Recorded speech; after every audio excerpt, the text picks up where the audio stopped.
이 빌립보라는 곳은요, 에게에서 약 16km 내륙으로 들어가 산으로 둘러싸인 평지입니다. 저도 예전에 이제 그 성지순례 갈 때 이제 이 빌립보를 가서 이제 보게 되었는데요. 남쪽 가까이에 이 네아폴리라는 이제 항구가 있고요. 그리고 서쪽 약간 밑으로는 우리 그 신약 성경 데살로니가 전후서 그 데살로니가가 있습니다. 마게도냐의 지방의 첫 성이다, 이렇게 성경은 이렇게 빌립보를 이렇게 소개를 하는데요. 이곳은 서쪽으로는 스트림몬강, 동쪽으로는 데스토스 강을 경계로 마게도냐 동쪽에 위치해 있는 것이 바로 이 빌립보예요. 산으로 둘러싸인 비옥한 평원이고, 북쪽에 금광이 있어서 이 금광 때문에 굉장히 부유한 그런 곳이 된 곳이 바로 이곳입니다. 자, 이곳에 빌립보 교회가 세워졌습니다. 이 빌립보 교회는 바울에게도 그렇고요, 바울이 개척한 교회 중에서도 굉장히 독특하고 좀 특별한 교회가 바로 이 빌립보 교회예요. 빌립보 교회는 이 바울이 이제 개척을 하려고 개척한 교회가 아니었습니다. 바울이 2차 선교 여행을 하던 중에 성령께서 강권적으로 등을 떠미셔서 성령의 이끄심 가운데 이 바울이 계획하지도 않았던 바로 이 마게도냐, 유럽으로 가게 된 것이죠. 이 바울은 이제 보통 이제 새로운 어떤 지역에 가서 도착을 해서 복음을 전도할 때는 항상 회당을 찾았습니다. 안식일에 회당에 들어가서 같은 이제 유대인이라는 하나의 어떤 공통 분모를 가지고서 이제 그들과 대화를 시도하고 접촉을 시도하면서 그리스도의 복음을 증거하는 식의 복음 전도였어요. 근데 이 빌립보는 회당이 없는 거예요. 보통은 다 회당이 있거든요. 회당이 없어요. 아무리 찾아봐도 회당이 없던 거죠. 그래서 안식일에 기도하고 예배할 장소가 없어 헤매다가 빌립보 성문 밖으로 나가 거기서도 기도하고 예배하죠. 거기서 우연히 강가에 모여있는 여인들, 빨래를 하기 위해서 모여있는 여인들에게 복음을 전하게 되었고, 그곳에서 누구를 만나게 됩니까? 루디아라는 여성을 만나게 되죠. 이 루디아가 바로 회심을 하게 되고 예수를 믿게 됩니다. 이 여인이 유럽의 최초의 교인이자 세례 교인인 겁니다. 바울 일행은 그의 이제 집에 머물면서 또 그의 가정에 있는 모든 가족들이 예수를 믿게 되고 세례를 받게 되죠. 훗날 이 루디아 집에서 이 가정교회가 시작되었고요, 학자들에 의하면 바로 그곳이 빌립보 교회가 되었을 거다, 이렇게 이야기를 합니다. 자, 이 빌립보 교회가 사도 바울에게 있어서는 굉장히 독특하기도 하고 특별한 교회라고 말씀을 드렸는데, 이후에 바울이 이제 로마 감옥에 갇히게 되었을 때 이 소식을 듣자 한 걸음에 달려와서 위로하고 영치금까지 넣어준 교회가 빌립보 교회였어요. 바울 선교에 항상 물심양면으로 도왔던, 힘이 되었던 교회가 이 빌립보 교회였는데요, 이러한 빌립보 교회였기에 사도 바울이 이 빌립보에 대한, 빌립보 성도들에 대한 아주 특별한 마음을 갖지 않을 수가 없습니다. 이러한 그의 이 빌립보 성도들에 대한 마음이 빌립보서를 읽다 보면 곳곳에서 이 바울의 그 어떤 그 애틋한 그 빌립보를 향한 빌립보 성도들에 대한 어떤 깊은 애정과 사랑을 느낄 수가 있어요. 다른 어떤 바울의 서신과 비교해 볼 때 말이죠. 자, 그런데 이 빌립보 교회가 사랑도 많고 바울에게 특별한 교회였지만 빌립보 교회 역시 몇 가지 어려운 문제가 있었어요.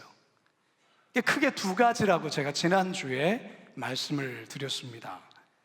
하나는 성도 간에 마찰이 있게 된 거예요. 갈등이 있게 되면서 서로의 마음이 이렇게 나뉘어지는 일이 이 빌립보 교회 안에 있게 되었어요.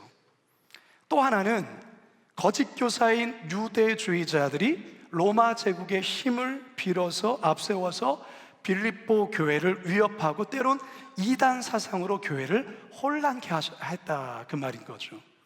그러니까 이 두 가지 문제가 빌립보 교회 안에 아주 크게 이 두 가지가 빌립보 교회 안에 생기게 되었습니다. 그래서 이 두 가지 문제에 대해서 사도 바울은 빌립보 교회가 어떻게 지혜롭게 잘 대처하고 풀어가야 될지를 이제 2장부터 본격적으로 이제 설명하기 시작합니다. 사도 바울은 빌립보에서 2장을 시작하면서 성도 간의 마찰과 갈등으로 서로 나누어진 마음의 해결책을 이렇게 제시를 합니다. 자, 2장 1절을 함께 읽습니다. 시작. 무슨 위로나 성령의 무슨 교제나 국률이나 자비가 있거든. 자, 이 말이 무슨 말일까요? 이 말은 이런 거예요. 빌립보 교회 성도들이요, 교회 안에서 어떠한 사역을 하거나 누구에게 어떤 권면을 하거나 혹은 만나서 교제를 하거나 교회에서 어떤 봉사를 하더라도 제일 중요한 것이 있습니다, 이 말이에요. 무슨 말씀인지 이해하셨어요? 빌립보 교회 성도들이요, 교회 안에서 어떤 사역을 하거나 누구에게 어떤 권면을 하거나 혹은 만나서 교제를 하거나 교회에서 어떤 봉사를 하더라도 제일 중요한 것이 있습니다.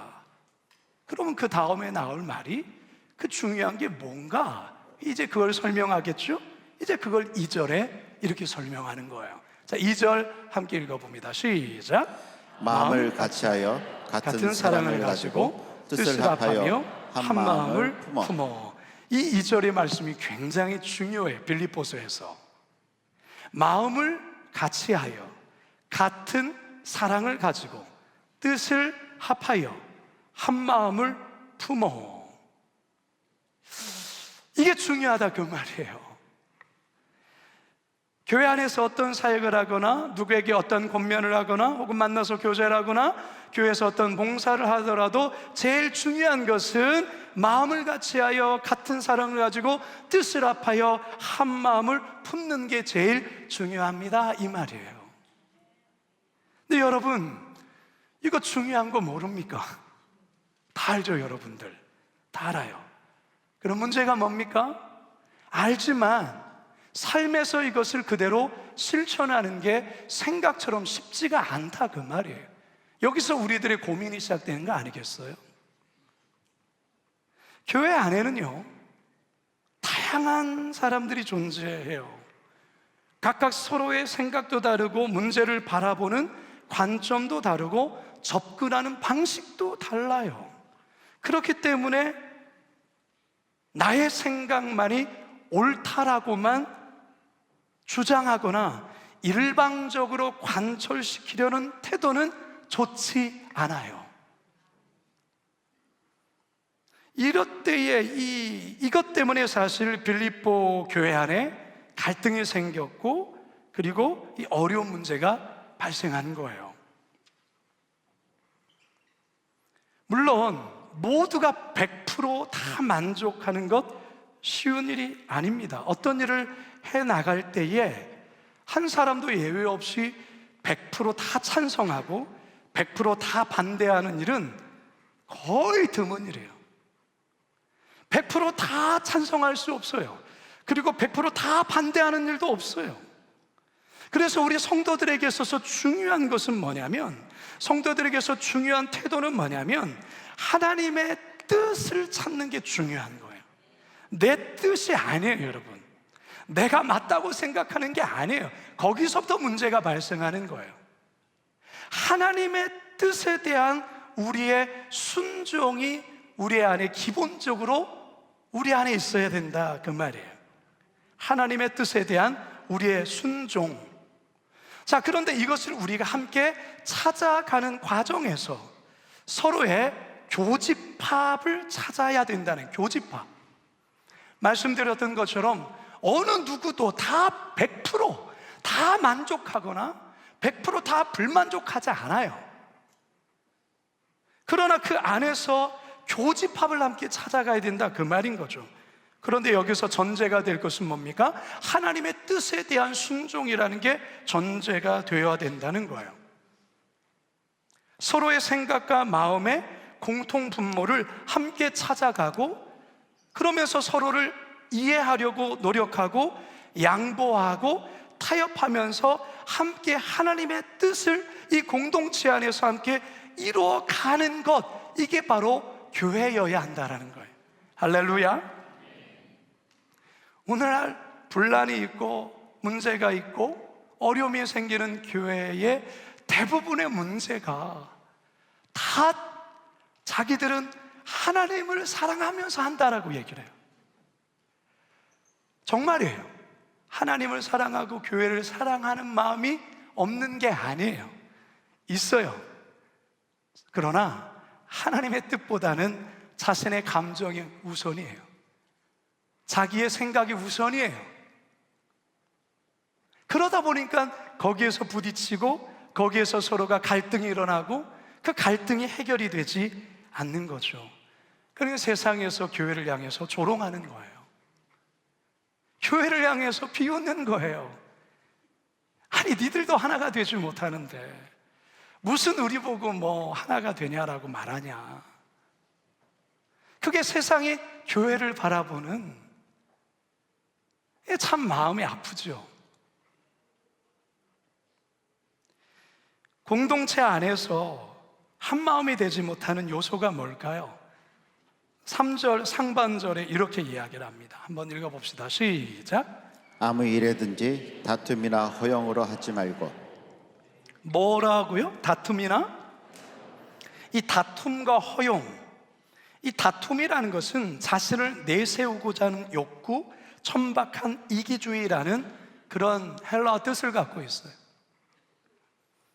허영은 하나님의 영광이 아니라 자신의 영광을 구함으로써 자만에 빠지고 망상에 사로잡혀 있는 것, 이게 바로 허영이에요. 다시 한번 말씀드릴게요. 다툼이란 자신을 내세우고자 하는 욕구, 천박한 이기주의.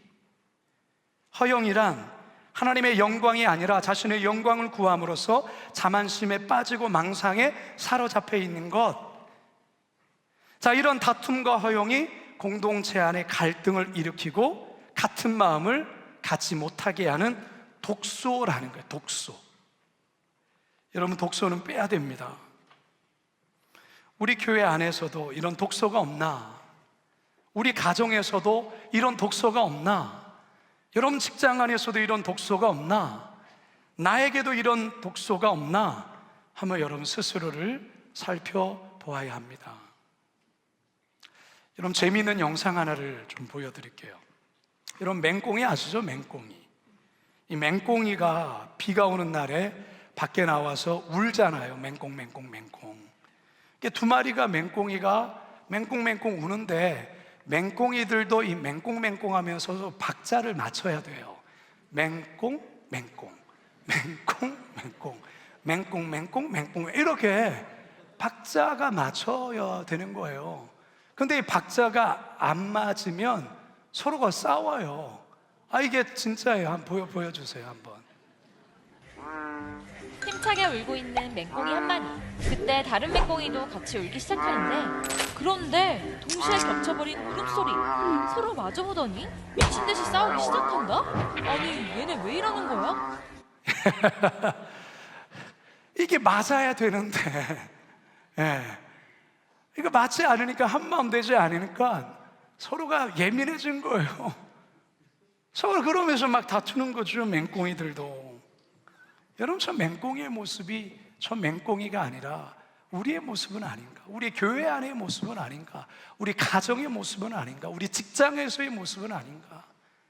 한번 살펴보라, 그 말이에요.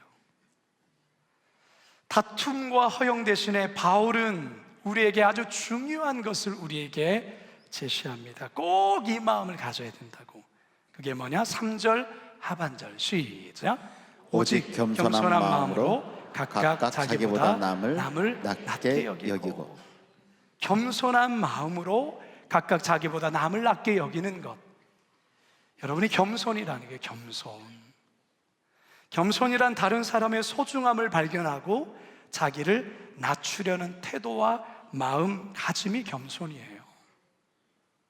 바로 이 마음을 공동체 모두가 가질 때 미움과 반목과 나뉘어진 마음이 하나로 연합되고 모아질 수 있어요. 근데 여러분, 이처럼 겸손해야 되는 것 알잖아요. 여러분 모릅니까? 얼마나 많이 설교 들었는데 여러분들, 겸손에 대해서 모르는 게 아니죠? 뭐가 문제입니까? 이게 또 삶에서 실천하는 게 쉽지 않다, 그 말이에요. 그래서 바울이 공동체 안에서의 겸손을 이룰 수 있는 비결로 이 마음을 품어라, 이걸 권면하는 거예요. 이 마음, 그게 어떤 거냐? 이제 5절입니다. 5절을 함께 읽죠. 시작. 너희 안에 이 마음을 품어라. 곧 그리스도 예수의 마음이니. 너희 안에 반드시 이 마음을 품어야 돼. 그 마음이 뭐냐? 그리스도 예수의 마음이라는 거예요. 그러면 그리스도 예수의 마음은 또 뭐냐? 이제 그걸 바울이 설명하는 게 6절에서 8절이에요. 자, 같이 한번 읽어봅니다. 시작. 그는 근본 하나님의 본체시나 하나님과 동등됨을 취할 것으로 여기지 아니하시고 오히려 자기를 비워 종의 형체를 가지사 사람들과 같이 되셨고 사람의 모양으로 나타나사 자기를 낮추시고 죽기까지 복종하셨으니 곧 십자가에 죽으심이라. 여러분, 예수님의 마음을 품으라는 건데, 여러분, 예수님 어떤 분입니까? 그는 하나님의 본체시잖아요. 하나님과 동등된 분이시잖아요. 삼위일체의 하나님이시잖아요. 하나님의 본질적인 속성과 성품을 지니신 분이시잖아요. 그런데 이러한 예수님이 하나님과의 그 동등됨을 취할 것으로 여기지 않으시고 스스로 낮아지셨다는 게, 어디까지 낮아지셨습니까? 창조주이신 그분이 피조물인 인간의 모습으로 낮아졌을 뿐만 아니라 죄인의 모습으로까지 낮아지시고 우리의 더러운 발을 씻겨주시는 그와 같은 자리로 섬기시는 삶의 자리까지 낮아지셨고, 결국에는 우리를 위해 당신의 목숨까지 십자가에서 내어주신 낮아지심이라는 거예요. 이런 그리스도의 낮아지심은 오늘 우리에게 겸손이란 어떤 것인지를 너무나도 선명하고 분명하게 알려주고 있어요. 겸손이라고 해서 그저 굽신거리고 이런 걸 말하는 게 아니에요. 사랑하는 여러분, 여러분 안에 겸손이 있는가 한번 돌이켜보세요. 한번 돌아보세요. 내 안에 겸손함이 있는가? 이번 한 주를 살면서 누구를 만났을 때 내 안에 겸손의 마음으로 대했는가? 겸손한 마음으로 대화했는가? 겸손의 마음으로 어떤 일을 행했는가? 한번 여러분 돌아보라, 그 말이에요. 사실 우리 인간의 본성은요, 겸손하지 않아요. 인간의 본성은 대단히 자기중심적이고 이기적이고 나를 높이고자 하는 게 이게 본성이에요. 그러나 우리 안에 예수 그리스도의 마음을 품음으로 말미암아 우리도 예수님과 같이 낮아질 수 있다, 그 말인 거예요. 사랑하는 여러분, 세상 사람들이 우리를 야, 저 사람은 그리스도인이야 라고 할 때, 여러분들이 주일날 되어서 성경책을 끼고, 여러분 성경책도 안 가져오죠. 그냥 스마트폰으로 그냥 가져오잖아요.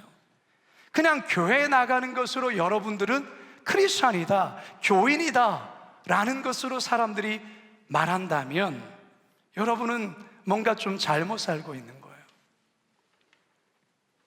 여러분들의 겸손을 보고 사람들이 아, 저분은 뭔가 좀 다른데, 교회 다닌 사람 같은데?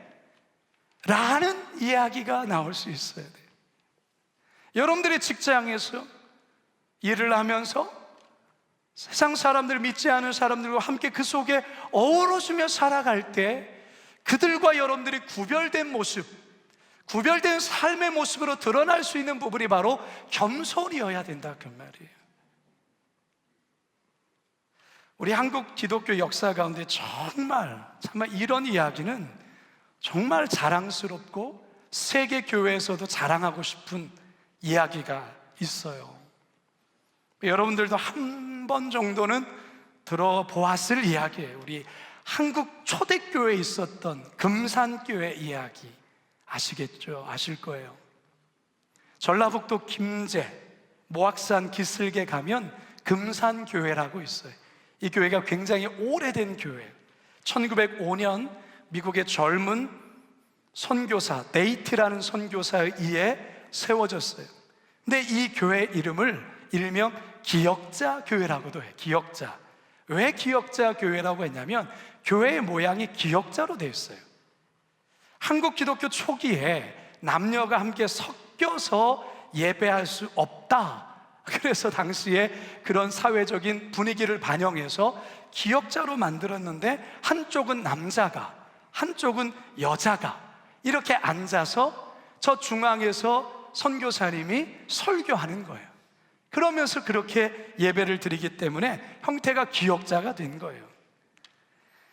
당시 전주에 선교 기지를 두고 있었던 이 미국 선교사 데이트는 정읍으로 가기 위해서는 이 모악산 자락을 넘어 금산리를 꼭 지나야 했는데요, 말을 당시에는 타고 다녔기 때문에 자연스럽게 이 금산에 있는 마방에 들리곤 했어요. 당시에는 그렇게 이제 가다가 말도 지치고 그래서 말 먹이도 줘야 되고 쉴 수 있는 그런 마방이 있었단 말이죠. 금산에 이 마방이 있었는데 그 마방의 주인의 이름이 누구냐? 조덕삼이라는 분이었어요. 그러니까 이분에게 이 데이트 선교사님이 복음을 전했고 그가 예수를 믿게 된 거예요. 그리고 조덕삼은 예수를 믿고 자기의 집에 사랑채에서 교회를 시작하게 되는데요, 그게 바로 지금의 금산교회 기역자 교회의 시초예요. 근데 이 조덕삼은 집이 대단히 부자였어요. 그냥 일반적인 부자가 아니라 엄청난 부자였어요.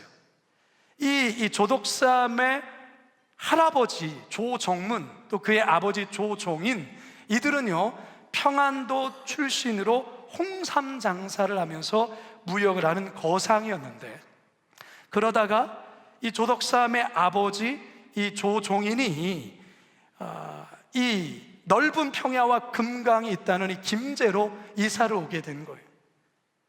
그러니까 이 아들 조덕삼은 아버지를 따라서 금강업에 투자하였고 그 금산의 땅을 거의 다 매입하게 되었고요, 금산 지역의 최고의 유지로 자리를 잡게 됩니다. 당시 금산에서는 조덕삼의 땅을 밟고 다니지 않은 사람이 없었을 정도였다고 해요. 그러니까 조덕삼의 이 농가 밭을 빌어서 소작인으로 먹고 사는 사람들이 대단히 많았다라는 거예요. 그러니까 이랬던 조덕삼이 선교사님의 전도로 예수를 믿고 교회를 나가게 됐는데, 그러니까 이 조덕삼의 밑에서 소작농으로 일하고 그렇게 이제 도움을 받고 있는 이들도 따라서 교회를 같이 나오게 된 거죠. 그리고 모이는 사람들이 점점 많아진 거예요. 점점 많아지겠어요. 그러던 가운데에 이 조덕삼의 머슴이었던 이자익이라는 이 사람도 교회를 다니게 되었어요. 근데 교회 생활을 너무 신실하게 잘하는 거예요. 총명하고 신실한 사람이었어요. 교회를 다니면서부터 교회 생활도 잘하고 모든 사람들에게 칭찬을 듣고 영적 생활도 뛰어났던 것이죠. 이 이자익이 1905년 10월 11일 주인 조덕삼과 박화서라는 사람과 함께 세례를 받습니다. 그리고 이후에 세례교인이 30명이 넘자 장로를 뽑는 일을 하게 돼요. 장로 투표를 하게 되는데 그 대상자 2명이 최종으로 올라온 거예요. 한 사람은 바로 조덕삼이었고 또 한 사람이 누구냐? 그의 종 머슴인 이자익이 올라온 거예요. 여러분, 이게 상상이나 되십니까? 그 유지고 주인인 그분이 이제 장로 후보로 올라왔고, 그 밑에서 모스민 이자익이 같이 이 투표의 최종 투표의 2인으로 올라온 거예요. 여러분, 누가 돼야 됩니까? 누가 돼야 됩니까? 조덕삼이 되어야 되죠. 아니, 지금 조덕삼 이분에게 지금 얼마나 많은 사람들이 도움을 받고 있는데 이 사람이 되어야 되죠. 자, 투표를 했어요. 투표를 했는데 조덕삼이 떨어졌어요. 이자익이 장로로 피택이 돼버렸어요. 이거를 투표하면서 술렁술렁 거리기 시작했어요. 이러면 안 되는데, 조덕삼 저분이 장로가 되어야 되는데 그의 모습이 장로가 됐네. 이런 어떤 뭔가 모르는 이상한 분위기가 교회를 휩쓸기 시작한 거예요. 만약에 여러분이 이 입장이라면 어떻게 하겠어요? 여러분이 조덕삼이라면 어떻게 하시겠냐 그 말이에요. 나 교회 떠날래 이러시겠습니까? 이 조덕삼이라는 이분이 얼마나 훌륭한 분이냐면 사실 굉장히 술렁거려요. 당연하죠. 근데 이분이 이런 고백을 해요. 성도들 앞에서 그 투표 결과가 나왔을 때, 우리 금산교회는 참으로 훌륭한 일을 해냈습니다. 저희 집에서 일하고 있는 이 이자익 영수는 저보다 신앙의 열기가 대단합니다. 참으로 감사합니다. 나는 하나님의 뜻을 겸허히 받아들여 이자익 장로를 잘 받들고 더 교회를 잘 섬기겠습니다. 여러분, 만약에 정말로 이 얘기를 여러분들이 직접 듣는다면 여러분 어떻겠어요? 그러니까 성도들이 조덕삼 이분의 인격에 감동을 받아서 박수를 칩니다. 근데 사실은 참 이해할 수 없는 일이 이래 벌어지죠. 집에서는 주인과 모습으로 평소에는 지내다가 교회에 오면 조덕삼은 평신도고 이자익은 장로가 되는 거예요. 그런데 이게 그 교회 안에서 문제로 발생하지 않는 거예요. 이게 바로 교회라는 거예요. 이게 바로 겸손의 모습을 행하는 교회가 행할 수 있는 위대한 일이라는 거예요. 세상 어디도 흉내낼 수 없는 하나님 나라를 경험한 자들에게, 겸손의 그 마음, 그리스도의 마음을 품은 자들에게 공동체 가운데 있게 되어지는 세상이 쫓아올 수 없는 놀라운 일이 이게 교회에서 벌어진 거예요. 그러다가 후에 조덕삼 금산교회 예배당을 짓기 위해 땅을 기증했고요. 성도들이 막 늘어나니까 성도들이 힘을 모아서 예배당을 지었어요. 더 놀라운 것은 그 다음 해에 금산교회 2대 장로를 뽑게 됐는데 당당히 조덕삼 이분이 장로로 뽑히게 됩니다. 그런 후에 이 조덕삼 장로는 자기 집 머스민 이자익 장로를 평양신학교에 보내어서 모든 공부에 필요한 모든 일체의 경비를 이 조덕삼 장로가 뒤에서 뒷바라지를 다 합니다. 그리고 이자익 장로는 평양신학교를 졸업하고 목사가 됩니다. 그런데 더 놀라운 것은 조덕삼 장로는 이자익 목사를 금산교회 담임 목사로 청빙을 합니다. 여러분, 이게 상상이나 되십니까? 그리고 평생을 조덕삼은 장로로, 이자익은 금산교회 목사로 잘 섬기게 되었다. 이게 한국교회의 이야기예요.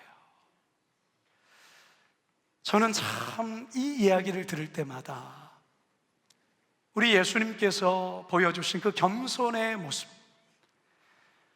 하나님과 동등됨을 취할 것으로 여기지 아니하시고 자기를 비워 종의 형체로 이 땅에 오셔서 죽기까지 복종한 그 복종의 삶, 겸손의 삶을 실제로 살아낸 분이 바로 이 조덕삼 장로라는 거예요. 어떻게 이게 가능합니까? 그 마음에 뭘 품었기 때문에? 그리스도 예수의 마음을 품었기 때문에. 사랑하는 여러분, 오늘날 교회가 세상 가운데 보여줘야 될 모습이 바로 이런 모습이 아니겠습니까? 왜 오늘날 교회가 세상 사람들도 손가락질하는 다툼과 분열과 법적인 공방과 서로를 끌어내리고 이런 너무나도 가슴 아픈 일들이 교회에 있는 것이겠습니까? 교회만이 아니지요. 우리의 가정은 어떠냐 그 말이에요. 사랑하는 여러분, 우리 주님께서 이 밤에 우리에게 이 마음을 품으라 말씀하세요. 우리 안에 이 마음, 십자가에 죽으시는 그 자리까지 내려올 수 있는 그 마음, 그 겸손. 여러분요, 우리가 겸손할 때 결국은 주님께서 우리를 높여주신다라는 거예요. 조덕삼 장로님을 주님께서 이렇게 높여주시고 더 놀랍게 역사하여 주셨던 것처럼 오늘날도 겸손해 있는 이들을 주님께서 높여주세요.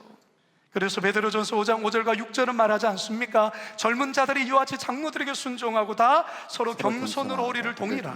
하나님은 교만한 자를 대적하시되 겸손한 자들에게 뭘 주시니?